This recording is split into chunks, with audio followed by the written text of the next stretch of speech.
Ndasubiye kubaramutsa mwe banywanyi mukurikira iyi mboneshakure yacu ari nayo yanyu Shiramatsiko TV. Ni imboneshakure imwe rudende idushikiriza inkuru n'ibiganiro utaronka ahandi. Uyu ni umwanya w'amakuru agezweko ari kuvugwa ngaha mu gihugu c'u Burundi, aho ino mboneshakure yacu ari nayo yanyu Shiramatsiko TV ibategurira amakuru ahambaye cyane aba ari kuvugwa mu bisata bitandukanye, aho twibanda cyane cyane ku makuru aba ari kuvugwa ku gateka k'azina muntu, aba ari kuvugwa mu butungane, aba ari kuvugwa mu cibano, aba ari kuvugwa ku mbuga ngurukana bumenyi, aba ari kuvugwa muri politike ndetse n'andi yose mutamenye mwaranyegejwe turatohoza amaze tukabashikiriza ido nido. Tubazaniye amakuru ahambaye cyane kandi adahumuriza ari kuvugwa ngaha mu gihugu c'u Burundi, aho tugiye kugaruka ku mabi ari gukorwa n'ubutegetsi bwa Perezida Evariste Ndayishimiye, ndetse tukaza kubereka akarwi gapfukamye mu nda igihugu c'u Burundi, aho abarundi babayeho mu buzima bubi bugoye kubera ubutegetsi bubi bukomoka kuri CNDD FDD. Turavuga ko mu idonido y'amakuru turaza no kubabwira inyuruzwa ryisubirije muri no minsi mu gihe himirije amatora, benshi bakavuga ko ubutegetsi bwa CNDD FDD buri gukora amarorerwa atagira izina. Benshi mu barundi b'umutima bakaba bahanura abarundi bose, yaba abari mu gihugu ndetse n'abari hanze y'igihugu, gukora ibishoboka byose kugira ngo batabare igihugu babanje gukuraho ubutegetsi bwa Perezida Evariste Ndayishimiye, ubutegetsi budakorera abenegihugu ahubwo ubutegetsi bukorera akarwi gato cyane kamaze igihe gapfukamye mu nda abarundi. Nabyo nyine murabikurikira mu idonido y'amakuru. Igihugu ntigitangwa kiragwanirwa. Ibi ni ibyatangajwe na Ndikuriyo, umunyamabanga mukuru w'umugambwe uri ku butegetsi, aho yavuze amajambo akomeye ndetse akaba yagaragaje ko CNDD-FDD atamahiganwa ishaka, ahubwo ko igomba gufata igihugu bugwate mu ntumbero yo kuguma ku butegetsi, naho bazi neza ko ataco bamariye abenegihugu. Nabyo nyine murabikurikira mu idonido y'amakuru. Turaza no kubabwira ku makuru ahambaye cyane arabana n'akarwi gahanganye na Perezida Evariste Ndayishimiye kinyegeje muri CNDD-FDD, ndetse amakuru menshi akaba yemeza ko ibintu bishobora gukomera umwanya uwo ari wo wose, kuko benshi baremeza ko byanze bikunze Perezida Evariste Ndayishimiye adashobora kuguma ku butegetsi mu gihe yagirizwa ibyaha by'agahomeramunwa ariko arakorera abene gihugu. Ni byinshi twabateguriye tugira ngo tubashikirize, wecu ubusabwa nta kindi, niba ukunda amakuru n'ibiganiro tudahwema gucisha kuno muyoboro wa YouTube Shiramatsiko TV, ukaba utarabyonda kuri sabone, aka ni karyo keza ko gupyondaho kugira ngo ko dushizeho amakuru n'ibiganiro bene nk'ibi ujye uba uwa mbere mu gushikirwa nabyo. Mbe turatahura imvugo y'umukuru w'igihugu Evariste Ndayishimiye. Kuva muri 2020 Uburundi buramuswa umukuru w'igihugu Evariste Ndayishimiye. Ubu imyaka igiye ikwire 5 ari ku butegetsi, ariko imvugo yiwe sinzi ko abarundi n'abanyamahanga tuyitahura. Reka turabire hamwe iyo mvugo dufatiye ku bintu bikuru bituma Uburundi bushobora kurwa mu isanganya. Inyifato y'imbonerakure. Mu myaka iheze imbere y'uko ashikira ubutegetsi, Evariste Ndayishimiye yari umukuru w'umugambwe CNDD FDD. Yarigeze kuvuga ko mu mbonerakure harimwo abakatolike benshi, ngo ntiyumva igituma batavuga imbonerakure za katolike. Iyi mvugo sinzi ko muyumva neza. Imbonerakure zirahabwa inyigisho za gisirikare, inyigisho zo kwica, gutoteza abo batavuga rumwe. Katolika nayo itanga inyigisho zikomeza urukundo n'ubumwe hagati y'abarundi. Murabona ko inyigisho za CNDD-FDD n'iza Katolika harimwo ubudasa. Ntimubona ko umukuru w'igihugu aba ashaka kweza izo mbonerakure mu kubifatanya na Katolika?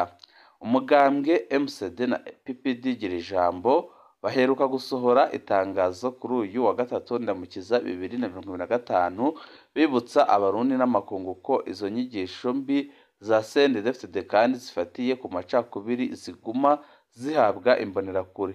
Barundikazi na cane cane mbonerakure, mwibuke ko ibyabaye mu mwaka w'igihumbi kimwe magana cyenda na 72 n'igihumbi kimwe magana cyenda na 1993 na 2015 byaduhekuye bimwe bidasanzwe.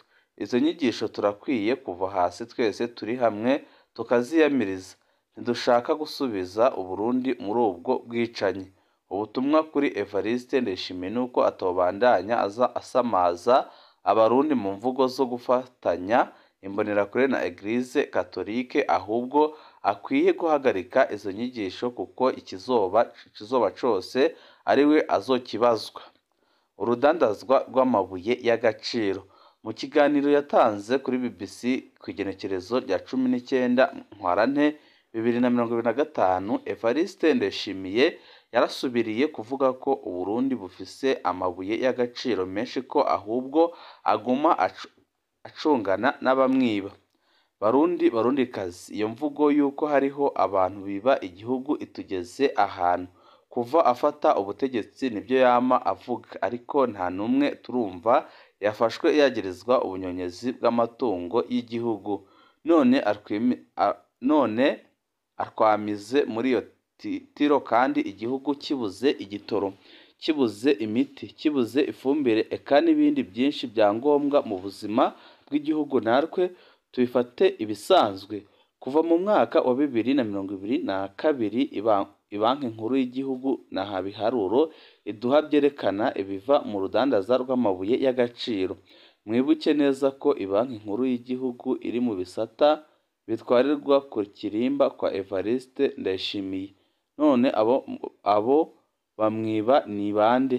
Ko Ibanki Nkuru iterekana akamaro k'urwo rudandaza. Byerekana neza ko hariho igipfungu cane muri urwo rudandaza. No ngaha nyine bibazwa umukuru w'igihugu Evariste Ndayishimiye. Ubutumwa ku mukuru w'igihugu nuko uno munsi nimba tubuze igitoro n'ibindi nuko amahera yo kubigura yovuye amwe muri urwo rudandaza rw'amabuye y'agaciro. Ubutumwa rero nuko tuzi neza aho bipfira. Iyo mvugo y'ukwama avuga ko hariho abamwiba badafatwa n'uruhendo bahenda abana. Harakenewe umuco muri urwo rudandazwa, kandi aho bigeze amazi yararenze inkombe. Ubutunzi bw'igihugu bugeze ahantu habi cane ku buryo inzara ihari iriko iramara abarundi. Uno munsi nibo mugabo, ejo n'umukuru w'igihugu azoshikirwa. Bibandanije uko bimeze uno munsi. Ibiganiro na Red Tabara. Muri ico kiganiro kuri BBC cyo kwa 29 Ntwarante 2025, umukuru w'igihugu Evariste Ndayishimiye baramubashije uko abona ikibazo cyo muri Kongo uko cyatorerwa inyishu.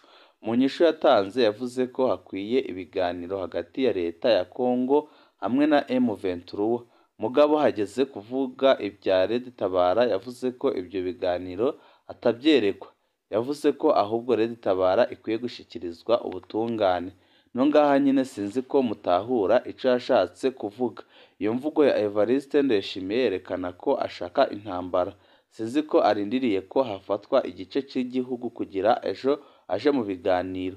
Gushika uno munsi intambara zahuje leta ya Gitega na Red Tabara muri Kongo ntizoroheye leta ya Gitega. Leta ya Gitega imaze gutakaza abasirikare benshi. Icegeranyo ca Initiative pour la Human Burundi casohotse mu kwezi kw'indwi 2022 kivuga ko hagati ya 2021 na 2022 hapfuye abasirikare barenga 200 ba leta y'u Burundi. Turetse ico cegeranyo, Red Tabara ibicishije ku muhora wa X uratanga ayo makuru y'izo ngwano zo muri Kongo muri 2024 warashikirije ko hapfuye n'intwazangabo za leta y'u Burundi harimwo na Lieutenant Colonel Simon Nyandwi. no ngaha nyine hariho ubutumwa kuri Evariste Ndayishimiye, akaba ashaka intambara azoyironka, kandi iyo ntambara yo muri Kongo bitebe bitebuke izokwimukira mu Burundi. Ibiganiro rero na Red Tabara birashobora kubuza Uburundi kuja mu makuba, kandi ashobora guhitana abarundi benshi, eka n'umukuru w'igihugu nawe nyine birashobora kumukorako. Nagira rero mpeze nsaba abarundi n'amakungu kuza turafata akanya ko kwiga no gutahura imvugo ya Evariste Ndayishimiye. Hanyuma ubu butumwa ni uko twogira ibishoboka byose kugira ngo umukuru w'igihugu n'abo bakorana bazaburonke, kugira ngo batahure ko ingingo bafata zishobora kukiza canke gutuma igihugu kija mu bibazo kurusha ibyo turimwo ubu ngubu. Ibi ni ibyumviro by'abarundi batandukanye bemeza ko Ndayishimiye ataco afashije abenegihugu, ahubwo ko yataye igihugu mu manga ku buryo bukomeye cane. Bakaba basaba abarundi gufatana mu nda bakikuraho ubwo butegetsi bwe amazi atararenga inkombe, dore ko bivugwa ko aho ibintu bigeze ari habi cane. Abarundi isinzi bashobora kwicwa n'ubuzima bubi, ndetse abasigaye bakicwa n'imbonerakure ziriko ziratozwa na Perezida Evariste Ndayishimiye ubwiwe. Umukuru w'igihugu asabwa guhindura ingendo. Ibi biri mu bisubiza igihugu inyuma. Ingendo zo mu mahanga za buri mwanya Perezida Neva ziri mu bintu bisubiza igihugu inyuma ku rugero rukomeye. Perezida Evariste Ndayishimiye ari mu baperezida bakora ingendo nyinshi mu kwezi, kandi ingendo ataco zizanira igihugu n'inyungu. Murazi ko kenshi iyo afashe urugendo ntasigana n'umutambukanyi wiwe, kandi haba hari abandi bantu benshi babaherekeje, abashikiranganji, abanyamakuru. Amatike y'indege usanga ari menshi cane ku rugendo rumwe, kuko Uburundi bukoresha indege y'inkotanyi.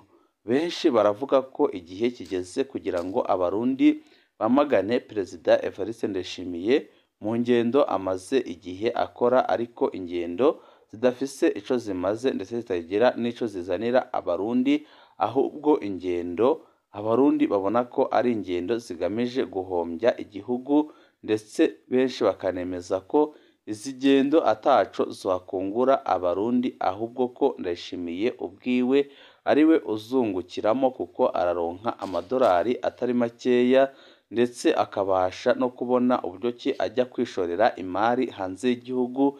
Ibi byose akabikora mu nyungu ze, ntabikore mu nyungu y'igihugu. Akaba ariyo mpamvu benshi bemeza ko izi ngendo zihombya igihugu aho kugiteza imbere.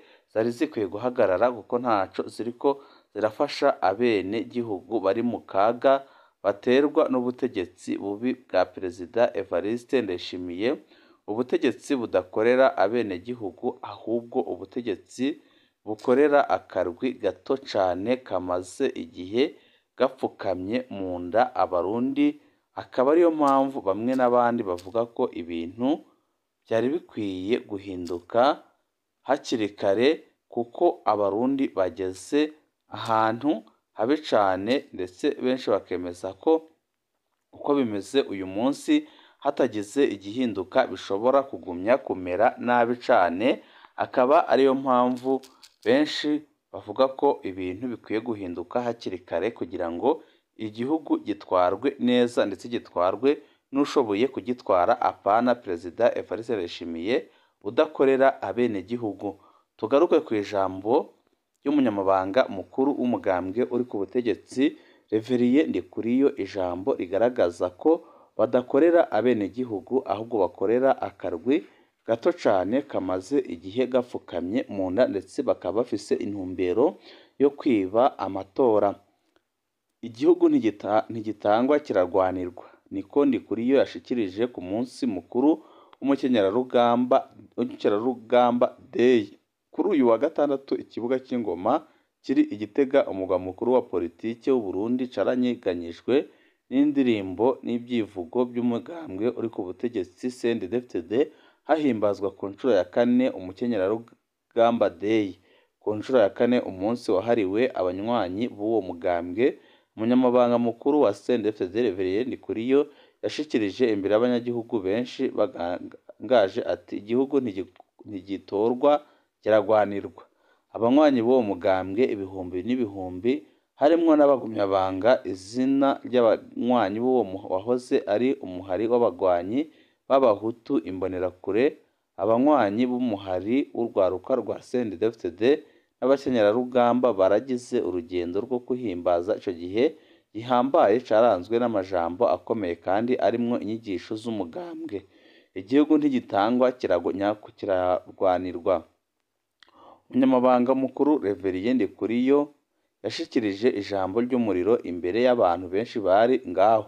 Yamenyesheje ati igihugu ntigitangwa kiranyakurwa. Imbere y'uko asaba kubandanya kurikanura imbere y'abansi n'ubu bakiriho kubwiwe bahisemwo inzira y'intambara ariko barananiwe.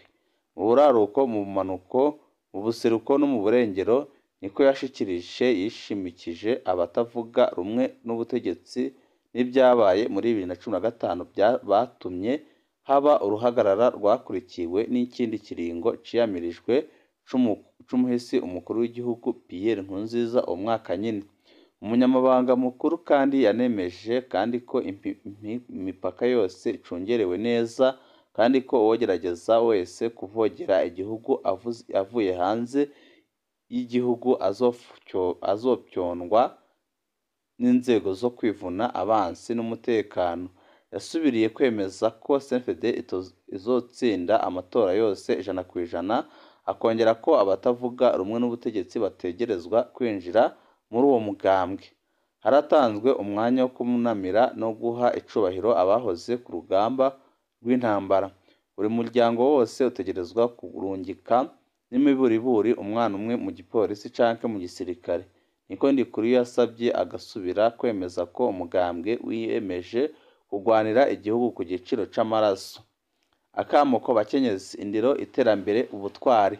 Ku ruhande rwiwe Marie Goreti Yamuremye, umukuru w'umuhari w'abakenyezi bo muri CNDD-FDD, yahamagariye abakenyerarugamba kurushirizaho kwitanga ku bw'iterambere rusange. Yabasabye gushinga amashirahamwe, gukurikirana indero y'abana ariko kandi no kwitaho politiki. Aba bakenyezi bategerezwa gutora no kwitoza, niko yashimangiye imbere yo kumenyesha ko hakenewe inyigisho zo gutegura imigambi. Umukenyezi Yamuremye yahamagariye kandi abanywanyi kwirukira ibanki y'abakenyezi kugira ngo baronke ingurane y'imigambi yabo, kwerekana ingufu mu gihe hegereje amatora. Uwo munsi wabaye mu gihe hegereje amatora kandi kirangwa n'amajambo yo kwigisha no kwizera umugambwe uri ku butegetsi, biciye mu kamo ko gukundisha igihugu abantu kuba maso no kwinjira ku bwinshi. CNDD wifuza gukomeza imishinge yawo no kugenzura byose mu matora yimirije. Ibihe byiza nibyo ndabipfurije.